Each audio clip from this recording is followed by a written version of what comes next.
Assalamualaikum warahmatullahi wabarakatuh. Perkenalkan nama saya Lisnawati dari kelas B dengan NIM 1410620040 dan juga nomor presensi 21, yang pada kesempatan kali ini saya akan mempresentasikan terkait mini skripsi metode penelitian komunikasi kualitatif saya yang berjudul Literasi Media dalam Menangani Berita Hoax di Kalangan Ibu-ibu Dasawisma.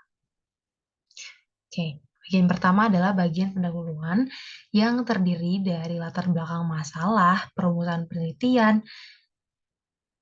tujuan penelitian, dan juga manfaat penelitian. Oke, yang pertama adalah terkait latar belakang masalah.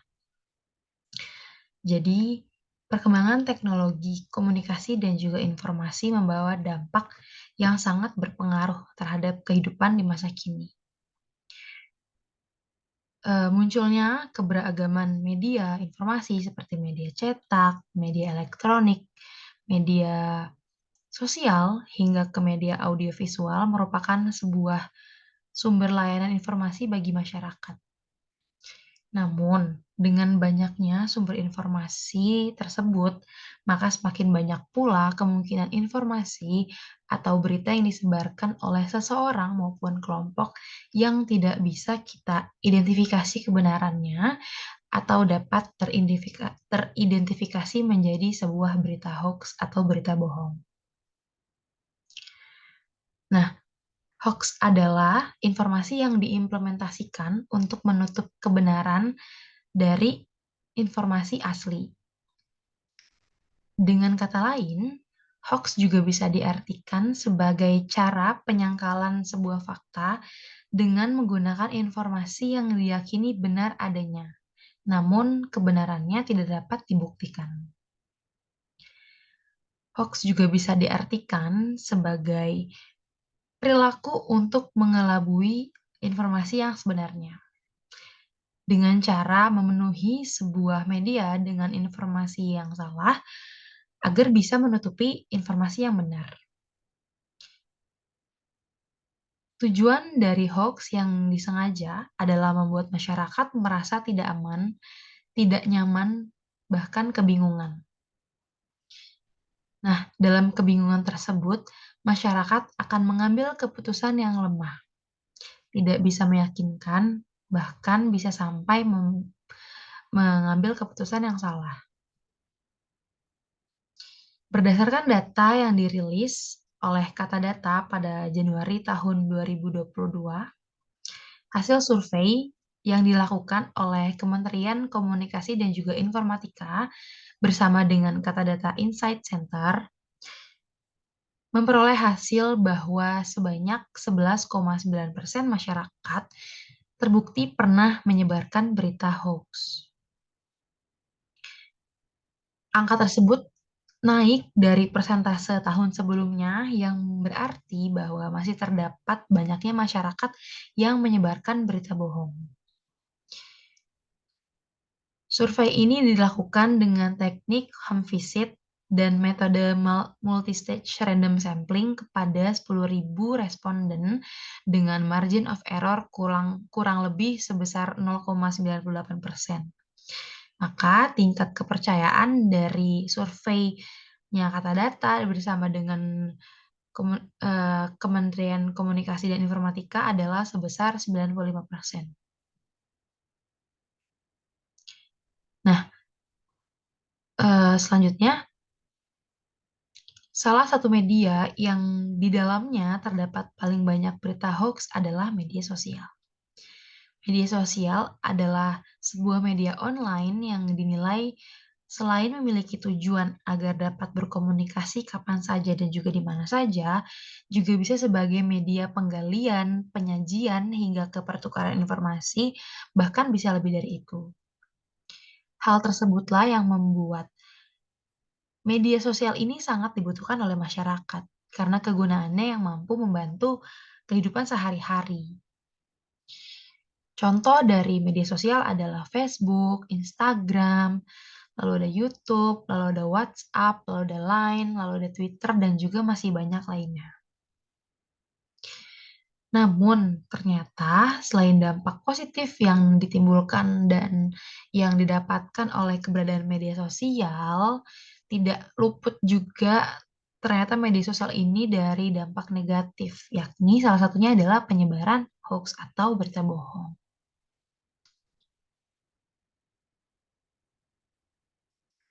Laporan yang ditemukan oleh Kata Data Insight Center bersama dengan Kementerian Komunikasi dan Informasi pada tahun 2022 diperoleh hasil bahwa Facebook merupakan media sosial yang di dalamnya paling banyak ditemukan berita hoax dengan persentase sebesar 55,9%.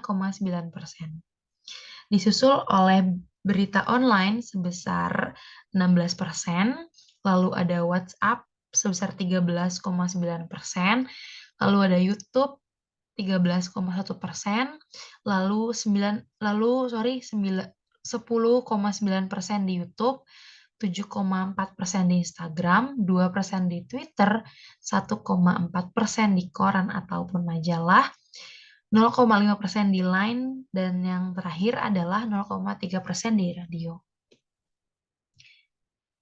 KIC dan juga Kemenkominfo mengadakan survei ini dengan 10.000 responden yang tersebar di seluruh wilayah Indonesia dengan karakteristik usia antara 13 sampai 70 tahun dan merupakan pengguna internet aktif.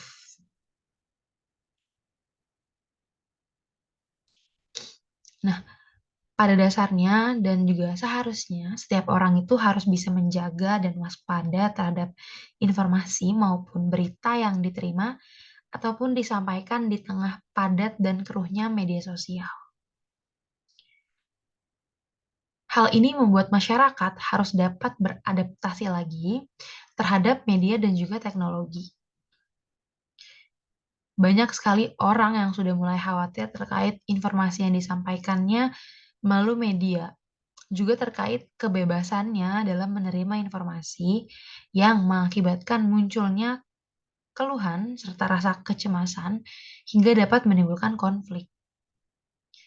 Nah, oleh karena itu dibutuhkanlah sebuah pemahaman untuk orang-orang yang mengkonsumsi media tersebut melalui sebuah upaya memahami media yang lebih baik yang dinamakan dengan literasi media.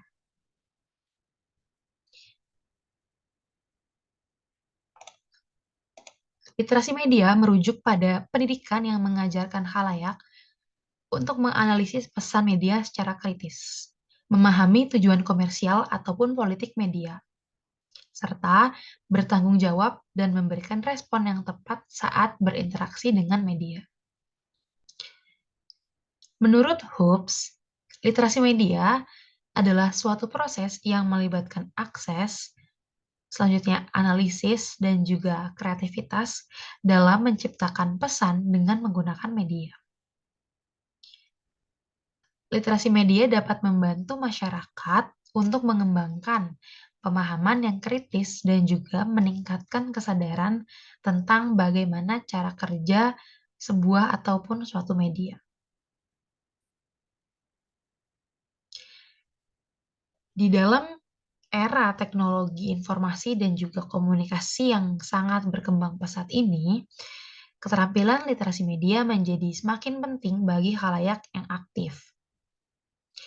Selain hanya membaca sumber media, khalayak ataupun masyarakat harus mampu memilah, memahami, menemukan pokok masalah, membuat keputusan, dan mengkomunikasikan kembali informasi dengan baik. Nah, keterampilan literasi media, terutama dalam penggunaan media internet, menjadi kunci penting bagi masyarakat untuk tidak tertinggal dan merasa asing di tengah arus informasi digital. Nah, oleh karena itu, masyarakat diharapkan memiliki kemampuan literasi media, terutama dalam penggunaan media internet, agar dapat mengurangi dampak buruk dari penggunaan media tersebut, terutama dalam menyebarkan berita yang belum diverifikasi kebenarannya dan informasi yang tidak dapat dipercaya.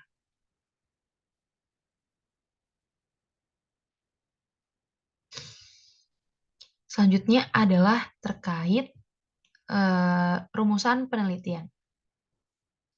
Rumusan masalah penelitian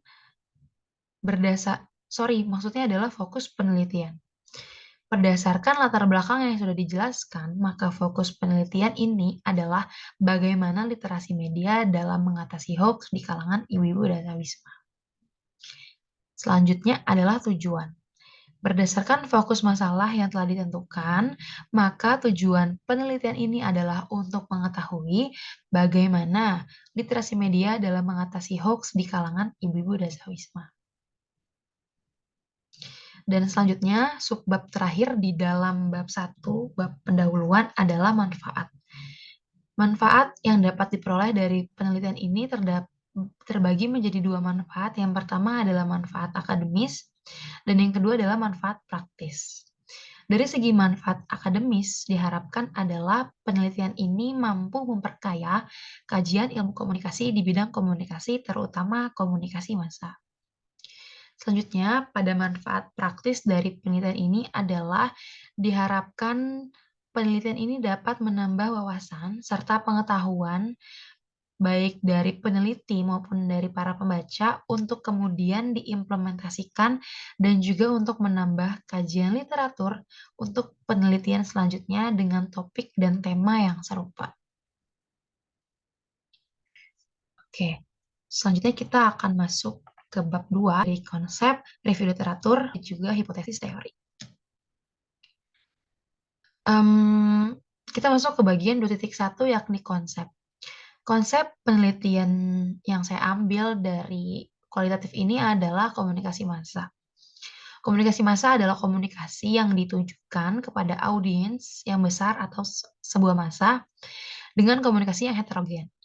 Komunikasi massa ini dapat dilakukan dengan menggunakan berbagai media massa sebagai sarana untuk mendukung komunikasi tersebut. Selanjutnya, teori yang digunakan dalam penelitian ini berasal dari teori konstruksi realitas sosial atau the social construction of reality theory. Jadi, teori ini memiliki arti bahwa sikap publik terhadap hal-hal seperti demokrasi, ras, gender, pemerintah, dan bahkan yang lainnya itu sebenarnya dipengaruhi oleh sikap dan juga persepsi yang disajikan oleh media massa. Dan di dalam hal ini, dalam penelitian ini, berita hoax ini merupakan persepsi yang disajikan dalam media massa yang mampu mempengaruhi sikap daripada masyarakat. Seperti itu.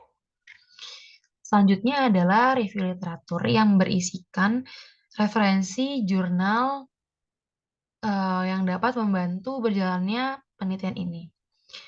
Referensi jurnal saya yang pertama adalah diteliti oleh Eni Amalia, Umi Rojati, Nadia Amalia Nasution, dan juga Ade Enistiani dengan judul Literasi Media Sosial Pemberitaan COVID-19 Perspektif Generasi Z Kota Bandar Lampung pada tahun 2022. Dan hasil penelitian ini menunjukkan bahwa literasi media tentang pemberitaan COVID-19 berpengaruh positif terhadap persepsi masyarakat dalam pembentukan sikap. Hasil ini didukung karena generasi Z Kota Bandar Lampung memiliki kemampuan teknologi dan cakap digital dalam media sosial. Selanjutnya adalah referensi yang kedua. Referensi ini pernah diteliti oleh Diah Perwita dalam jurnalnya yang berjudul Literasi Media Digital Mahasiswa Universitas Jenderal Sudirman yang menghasilkan bahwa pemahaman mahasiswa Universitas Jenderal Sudirman ini mengenai literasi media digital sudah cukup tinggi.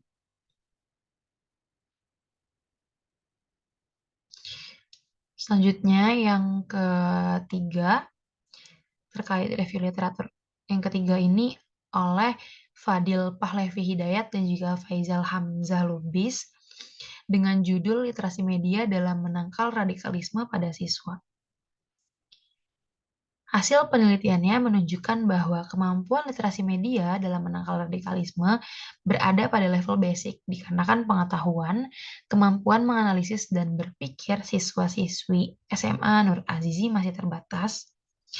Namun, eee, dengan keterbatasan tersebut, siswa-siswi SMA Nur Azizi sudah mampu menjalankan fungsi-fungsi dalam mengoperasikan media internet dengan berbagai tingkat yang begitu kompleks. Lalu juga mampu menggunakan internet sesuai dengan kebutuhan, serta mengetahui cara untuk mencari, memperoleh, dan juga menilai sebuah informasi yang dibutuhkan, namun belum untuk pesan atau informasi yang berkaitan dengan radikalisme. Selanjutnya adalah referensi yang keempat, diteliti oleh Siti Maryam, Pandu Prasetyo, dan juga Vina Mahdalena dengan judul Literasi Media Digital pada Kampanye Greenpeace ID di Media Sosial Instagram dalam Merubah Perilaku Masyarakat. Hasil penelitian menunjukkan bahwa keempat informan sebagai followers Greenpeace ID memahami kemampuan literasi media digital. Telah memahami juga kemampuan play, simulation, performance, collective intelligence dalam judgment dan networking. 2 dari 4 informan belum memiliki kemampuan judgment dan networking. Selanjutnya, referensi yang kelima diteliti oleh Dede Fardia, Ferry Darmawan, Rini Rinawati, dan juga Rifki Abdul beserta Kurnia Luki dengan judul Media Literasi for Dissemination Anticipated Fake News on Social Media. Hasilnya menunjukkan bahwa strategi yang digunakan oleh tim ini adalah dengan melakukan pantauan, menerima pengaduan, dan juga mengedukasi masyarakat terkait literasi media yang baik dan benar.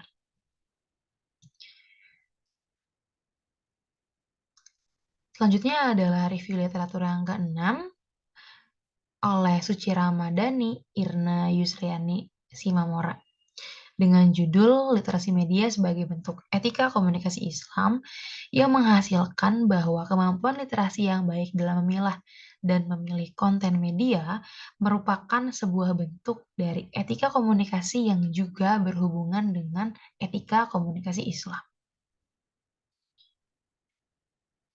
Selanjutnya adalah review literatur yang ketujuh atau referensi yang ketujuh yang diteliti oleh Denada dan juga kawan-kawan dengan judul Literasi Media Online pada kalangan remaja untuk meningkatkan pemahaman etika berkomunikasi di media sosial. Hasil penelitian ini menunjukkan bahwa literasi ini sangat penting diberikan dan juga diketahui oleh generasi muda sebagai pengguna media sosial agar media sosial tersebut dapat memberikan banyak manfaat positif bagi mereka sebagai media komunikasi yang efektif dan juga efisien. Selanjutnya adalah referensi yang ke-8 oleh Gali Asokti Priyambodo dengan judul Urgensi Literasi Media Sosial dalam Menangkal Ancaman Berita Hoax di Kalangan Remaja. Ia memperoleh beberapa kesimpulan, di antaranya yang pertama, kemampuan literasi media remaja Kelurahan Balerjasari berada pada tahapan awal. Pada tahap ini, informan memiliki kemampuan berupa pengenalan media, terutama efek positif dan juga negatif yang diberikan oleh media. Lalu yang kedua adalah kemampuan remaja Kelurahan Balerjosari menelaah berita hoax juga termasuk dalam kategori awal. Pada tahap ini, informan berada pada kemampuan menilai konten berita dan juga menilai judul berita. Dan yang terakhir, penyebaran berita hoax mempengaruhi kepercayaan informan terhadap berita yang ada di media sosial sehingga informan memiliki pandangan sendiri mengenai berita yang ada di media sosial. Selanjutnya adalah review literatur yang ke-9 oleh Fauzan Nabala Kandora dengan judul Literasi Media pada Aktivitas Akun Instagram @kemenkominfo untuk menanggulangi masalah hoax vaksin COVID-19.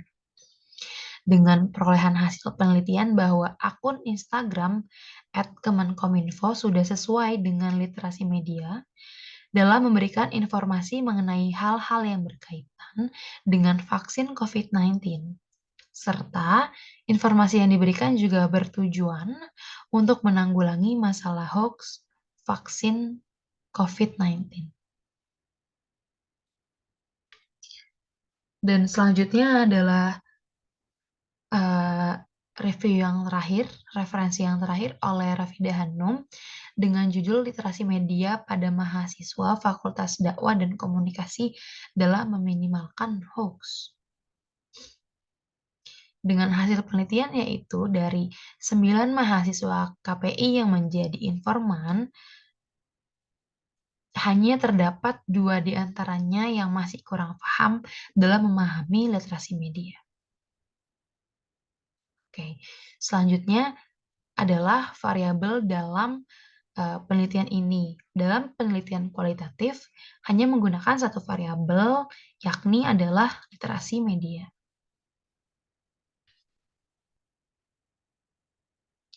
Selanjutnya, kita akan masuk ke dalam bab 3. Yang pertama adalah pembahasan terkait paradigma penelitian. Paradigma merupakan perspektif riset yang digunakan peneliti yang berisi bagaimana cara pandang peneliti melihat realita, bagaimana mempelajari fenomena, cara-cara yang digunakan dalam penelitian, dan juga cara-cara yang digunakan dalam menginterpretasikan temuan. Dalam penelitian ini, paradigma yang digunakan adalah studi kasus, yang memiliki arti sebuah pemeriksaan yang mendalam dari satu-satu contoh dari beberapa fenomena sosial seperti sebuah desa, keluarga, ataupun geng remaja.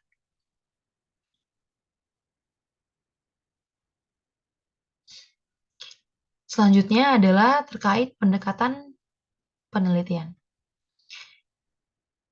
Penelitian ini menggunakan pendekatan kualitatif yang merupakan sebuah pendekatan untuk mengeksplorasi dan juga memahami makna yang diberikan oleh individu ataupun kelompok terhadap suatu masalah sosial ataupun masalah manusia. Proses penelitian ini melibatkan pertanyaan-pertanyaan yang muncul dan pertanyaan dan prosedur yang muncul. Data yang biasanya dikumpulkan adalah data dalam latar partisipan. Analisis data secara induktif membangun dari hal-hal yang khusus ke tema-tema yang umum. Dan penelitian ini juga membuat interpretasi tentang makna data. Yang saya kutip dari buku John Creswell pada tahun 2016. Selanjutnya adalah metode penelitian. Metode penelitian ini menggunakan metode penelitian kualitatif. Creswell menyatakan dalam bukunya bahwa penelitian kualitatif adalah suatu proses penelitian ilmiah yang lebih dimaksudkan untuk memahami masalah-masalah manusia dalam konteks sosial dengan menciptakan gambaran menyeluruh dan kompleks yang disajikan. Melaporkan juga bagaimana pandangan terperinci dari para sumber informasi, serta dilakukan dalam setting yang alamiah tanpa adanya intervensi apapun dari peneliti. Selanjutnya adalah teknik penarikan informan.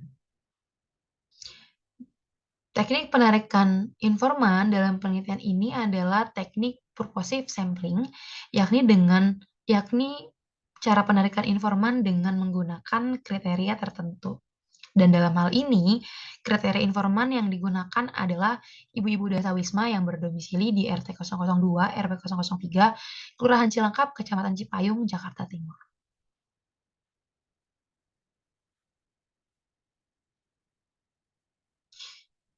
Selanjutnya adalah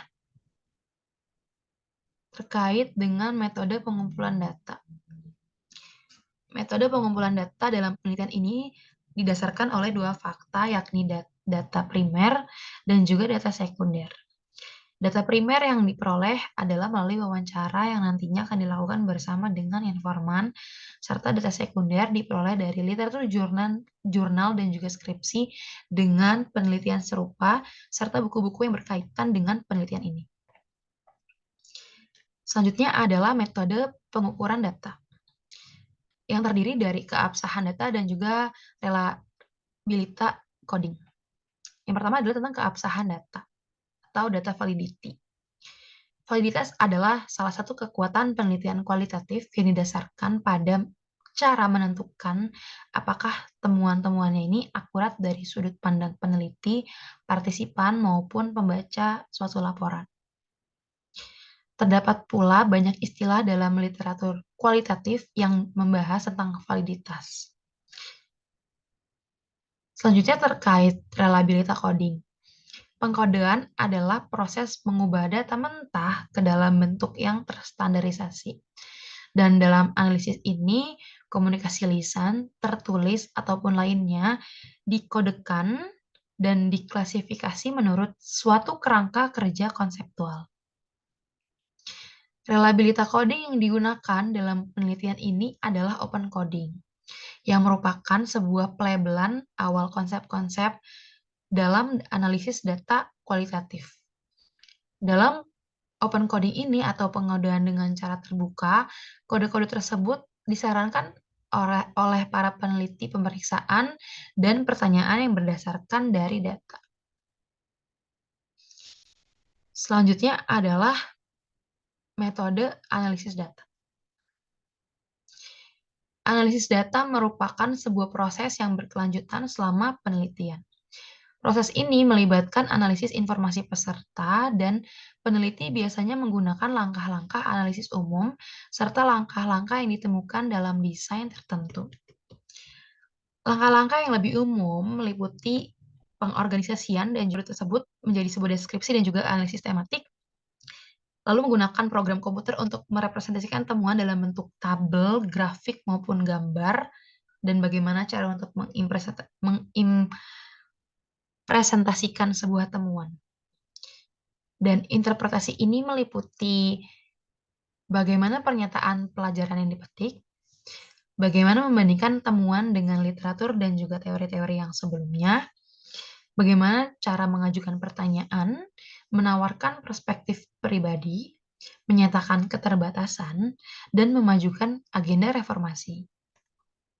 Proyek ini juga harus memuat bagian tentang hasil yang diharapkan dari penelitian tersebut.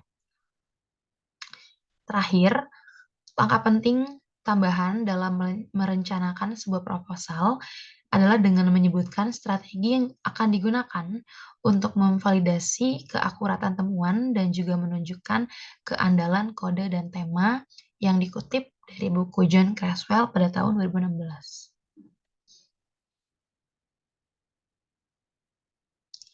Selanjutnya adalah keterbatasan dan juga kelemahan penelitian. Yang pertama adalah tentang keterbatasan penelitian. Keterbatasan dari penelitian ini adalah memiliki keterbatasan waktu selama waktu pengerjaannya untuk mendapatkan berbagai macam data serta teori yang mampu mendukung keabsahan penelitian. Dan juga terkait kelemahan penelitian, yakni banyak menggunakan subjektivitas pemikiran peneliti sehingga bisa mempengaruhi objektivitas hasil penelitian nantinya.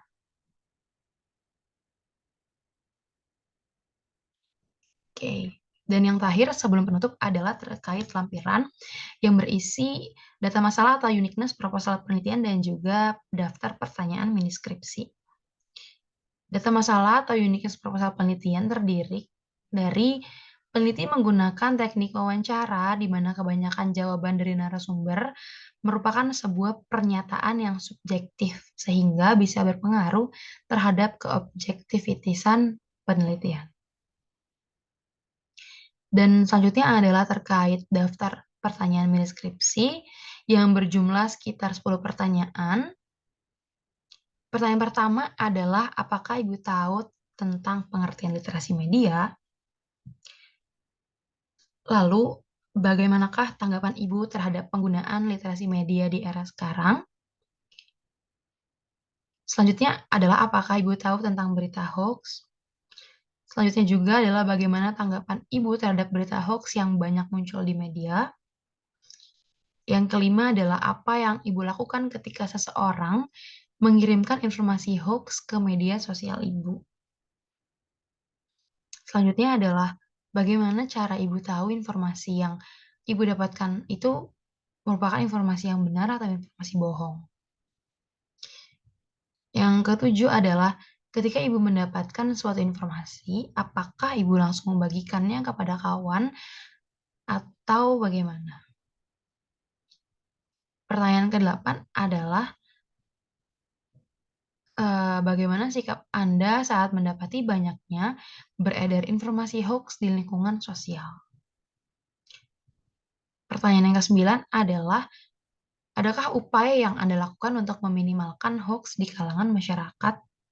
Dan yang terakhir, sejauh ini, apakah pengetahuan Anda tentang literasi media yang baik dapat membantu dalam menangani berita hoaks yang bertebaran di sosial media?